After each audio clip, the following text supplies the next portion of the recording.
नमस्कार, आप देख रहे हैं बी भारत और मैं हूं आपके साथ खुशी। आइए रुक करते हैं आज की बड़ी खबर की ओर। भेड़िया प्रभावित क्षेत्र के गांवों में 120 ग्रामीणों के घर में लगे दरवाजे, डीएम ने अधिकारियों को दिए निर्देश। डीएम बोली, स्वेच्छा से प्राथमिक विद्यालय में भी रह सकते हैं गांव के लोग। डीपीआरओ की देखरेख में वन विभाग ने लगवाया दरवाजा।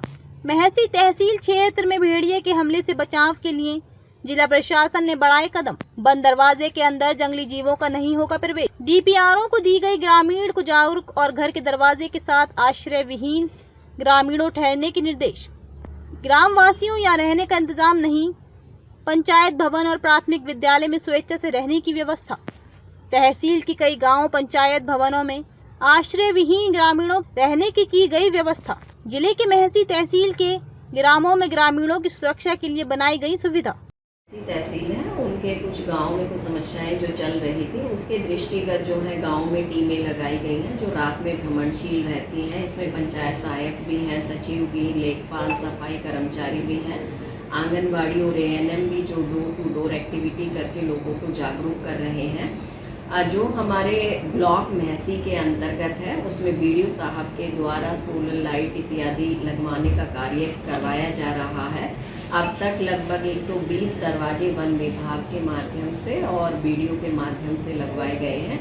इसी के क्रम में एक कार्रवाई ये भी की गई है कि अगर कहीं पे किसी व्यक्ति को कोई दिक्कत है तो हम लोग प्राथमिक विद्यालय में ये अस्थायी व्यवस्था करवा दे रहे हैं, जिसके कारण जो है लोगों को किसी प्रकार की असुविधा ना हो। अगर रात्रि में कोई व्यक्ति वहाँ पर आके वहाँ पे सोना चाह रहे हैं तो हमने ये व्यवस्था जो है आम जो हमारे नागरिक हैं उनकी सुविधा को दृष्टिगत रख के किया गया है, लेकिन ये पूर्णतः स्वैच्छिक रहेगा।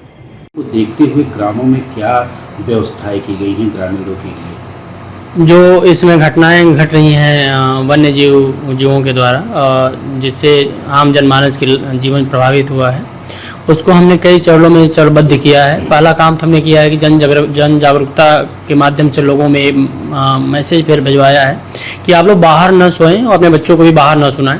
इसका असर दिख रहा है कि हर ग्राम पंचायतों के जो मजरे हैं हमने जिला स्तरीय टीम जिला अधिकारी महोदया के निर्देश पे बनाए गए हैं और जिला स्तरीय अधिकारी, नोडल और नीचे के कर्मचारी, सेक्रेटरीज और सफाई कर्मी और गांव की जनता ग्राम पंचायत प्रधान जी के नेतृत्व में जो है मॉनिटरिंग कर रही है और भ्रमण कर रही है। उसका फ़ायदा ये हुआ है कि कोई भी आदमी अब बाहर नहीं सो रहा है। तो जैसे कि कल भी हम लोग कुछ गाँव में गए थे, गाँव एकदम सन्नाटे में पसरा हुआ था और कोई भी व्यक्ति बाहर नहीं सो रहा है। तो पहला कार्य हमने किया है कि बड़े पैमाने पे जन जागरूकता को फैलाने का काम किया है। दूसरा, हमने जो है पब्लिक एड्रेस सिस्टम का प्रयोग किया है, इलेक्ट्रॉनिक्स माध्यम का प्रयोग किया है। हम जो ई रिक्शा हमारा है, जो हमारा अभी तक प्रशासन से ये आदेश आया था कि ग्रामीणों के रहने की व्यवस्था नहीं है, उनके दरवाजे व्यवस्था नहीं है, उस पर कितना कार्य? मैं उसी बिंदु पे आ रहा था कि इसके मैसेज देने के बाद हमने फिर ये महसूस किया कि उन ग्राम पंचायतों में घरों में जहाँ पे दरवाजे नहीं हैं और उनके पास छत पर भी सोने की व्यवस्था नहीं है, तो उनको हम ये प्रयास कर रहे हैं कि जो प्राथमिक विद्यालय है या हमारा पंचायत भवन है, जो भी उस ग्राम पंचायत के मजरे से नज़दीक है और वहाँ पे लाइट की व्यवस्था, आपका अन्य प्रसाधन की व्यवस्था है, वहाँ पे हम चारपाई और गद्दा लगा करके उनकी व्यवस्था कर रहे हैं ताकि लोग जो है वहाँ पे जा करके अपना रात्रि विश्राम कर सकें और जो घटनाएं हैं उसको हम रोक सकें। अब तक के लिए बस इतना ही। फिर होगी आपसे मुलाकात ऐसी एक और बड़ी खबर के साथ। तब तक के लिए नमस्कार और देखते रहिए बी भारत। ऐसे लेटेस्ट अपडेट्स के लिए हमारे चैनल बी भारत को सब्सक्राइब करें और तुरंत नोटिफिकेशन पाने के लिए बेल आइकन प्रेस करना ना भूलें। यदि आप हमें फेसबुक के माध्यम से देख रहे हैं तो हमारे पेज को फॉलो जरूर करें। धन्यवाद।